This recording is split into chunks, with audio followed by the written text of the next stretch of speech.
वो इस सपने को सच करके ही जाएंगे। लेकिन इस सपने को सच करने के लिए उनको आप लोगों का साथ चाहिए। आपके साथ के बगैर सालखन मुर्मू का सपना पूरा नहीं हो सकता है। आदिवासी नहीं बच सकता है।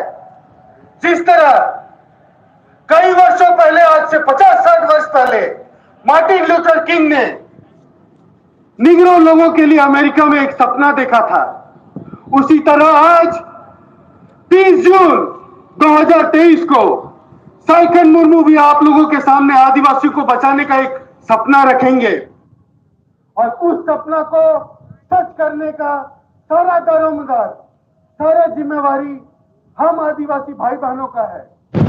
क्या आप बचना चाहते हैं? सुनाई नहीं दिया। क्या आप आदिवासी बचना चाहते हैं? बहुत बहुत धन्यवाद।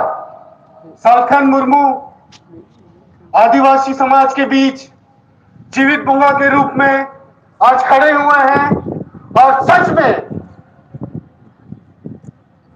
मारंग बुल्लू और जाहिर आयोग का आशीर्वाद उन्हें प्राप्त है और वही इस आदिवासी समाज को बचा सकते हैं और वो बचाएंगे। जिस तरह संताली भाषा को 8वीं अनुसूची में शामिल किया, जिस तरह CNTSPT को कोर्ट जा जाकर बार बार उसे बचाया, जिस तरह उन्होंने